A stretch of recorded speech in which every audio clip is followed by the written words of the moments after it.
Coming எபிசோடுக்குரிய ஒரு சூப்பரான promo release பண்ணியிருக்காங்க. வீடியோக்குள்ளே போகிறதுக்கு முன்னாடி நம்ம சேனலை லைக் அண்ட் சப்ஸ்கிரைப் பண்ணிவிட்டு சப்போர்ட் பண்ணுங்கள். ஐஸ்வர்யாவை இப்படி கஷ்டப்படுத்திட்டு பார்த்தா மனசில் ரொம்ப சந்தோஷமாக இருக்குது அப்படின்னு தான் சொல்லணும். வீடியோ வந்துட்டு வேறு லெவலில் இருக்குங்க. ஃபஸ்ட்டு சீனில் வந்துட்டு ஐஸ்வர்யா கிச்சனுக்கு போயிருக்காங்க தண்ணி குடிக்கிறதுக்காக. அந்த இடத்துக்கு தீபா வர்றாங்க.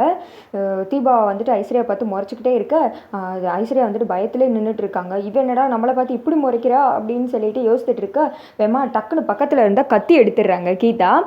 ஏன்னா ஆல்ரெடி கார்த்திகிட்ட சொல்லியிருப்பாங்க இல்லையா, இவங்க வந்துட்டு ஏதோ ஒரு கோல்மால்தனம் பண்ணுறாங்க, இவங்க மூலயமா வந்துட்டு நான் ஒரு உண்மையை வர வைக்கிறேன், இவங்க மறைச்சி வச்சிருக்க ரகசியத்தை கண்டுபிடிக்கிறேன் அப்படின்ற மாதிரி சொல்லியிருப்பாங்க இல்லையா. அதை ஞாபகத்தில் வச்சுட்டு கத்தி எடுத்து, நீலாம் இந்த பூமியில் வாழ்கிறதே வேஸ்ட்டு, இந்த பூமிக்கு எதுக்கு நீ பாரமாக தெண்டமாக இருக்க, செத்து தொலை அப்படின்னு சொல்லிட்டு டக்குன்னு வந்துட்டு சதக்குன்னு ஐஸ்வர்யாவை குத்த, என்னை விட்டுரு அப்படின்னு சொல்லிட்டு ஐஸ்வர்யா கத்துறாங்க. பார்த்தா இதெல்லாம் கனவு, வேணாம் என்னை கொன்றாத நான் வாழணும் ப்ளீஸ் என்னை விட்டுரு அப்படின்னு சொல்லிட்டு கதறிட்டு இருக்க அருண் வந்துட்டு எந்திரிச்சிடறாரு.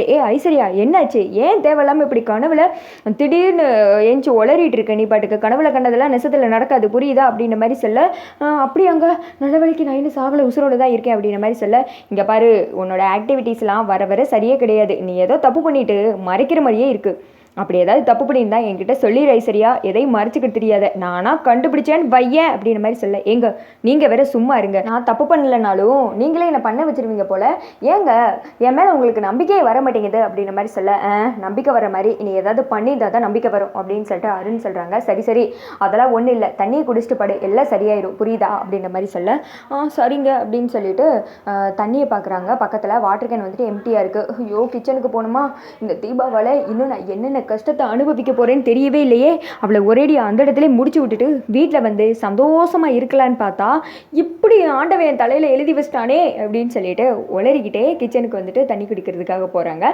அதே சமயத்தில் அந்த பக்கம் கீதாவுக்கு வந்துட்டு ரொம்ப பசியாக இருக்கிறதுனால ஃப்ரூட்ஸ் கட் பண்ணி சாப்பிட்லாம் அப்படின்னு சொல்லிட்டு வர்றாங்க. ஆப்பிள் எடுத்து வச்சுட்டு கையில் வச்சு பார்த்துக்கிட்டே இருக்க ஐஸ்வர்யா வந்துட்டு தண்ணி கொடுத்துட்டு இருக்காங்க. அதாவது ஃப்ரிட்ஜை ஓப்பன் பண்ணி குடிச்சிட்டு இருக்க, என்னம்மா தண்ணிக்காகமா அப்படின்ற மாதிரி சொல்ல, டக்குன்னு வந்துட்டு பயத்தில் தண்ணியெல்லாம் மேலே கொட்டிடுறாங்க. என்ன உனக்கு தண்ணி கூட ஒழுங்காக குடிக்க தெரியாதா, இப்படி சிந்தி குடிச்சுக்கிட்டு இருக்க அப்படின்ற மாதிரி சொல்ல, ஐஸ்வர்யா வந்துட்டு எதுவும் பேசாமல் மிரண்டு போய் கீதாவையே பார்த்துட்டு இருக்காங்க.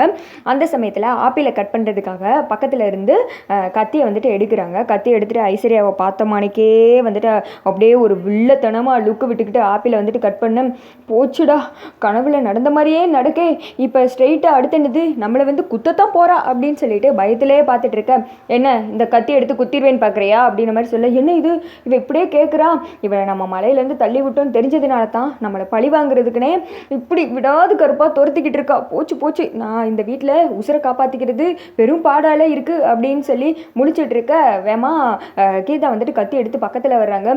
ஐயோ கடவுளே அப்படின்னு சொல்லிட்டு ஐஸ்வர்யா பயத்திலே வந்துட்டு முழிச்சிட்டு இருக்கு. அதோட பார்த்தீங்கன்னா இந்த வீடியோ வந்துட்டு முடிஞ்சிடுது. எப்படியுமே வந்துட்டு இனி வர எபிசோடெலாம் கீதா வச்சு தான் ஓட்ட போகிறாங்கன்னு சொல்லிட்டு தெரிஞ்சு போச்சு. பட் இந்த ஐஸ்வர்யா இப்படி கஷ்டப்படுறதெல்லாம் பார்க்க நல்லா இருக்குது. அந்த தீபாவுக்கு இந்த தீபா கொஞ்சம் கூட வந்துட்டு சம்மந்தமே இல்லாத மாதிரி இருக்குது. கார்த்தி வந்துட்டு இப்போ தீபாவை நினச்சி ஃபீல் பண்ணுவார். அதாவது காஃபின்னு நினைக்கிறதுக்கு முன்னாடி தீபா கொண்டு வந்து கொடுத்துருவாங்க, இதுதான் கார்த்திக்கு வேணும்னு அவர் யோசிக்கிறதுக்கு முன்னாடி எல்லாமே தீபா பார்த்து செய்வாங்க. இப்போ கீதாவுக்கு வந்துட்டு அதெல்லாம் அவர் வந்துட்டு பார்த்து செய்ய வேண்டியதாக இருக்குது. இதை பண்ணுங்க அது பண்ணுங்க அப்படின்னு சொல்லிட்டு ஆர்டர் போடுற மாதிரி பண்ணுறாங்க இல்லையா. பட் ஐஸ்வர்யா வச்சு செய்கிறாங்கன்னு தான் சொல்லணும்.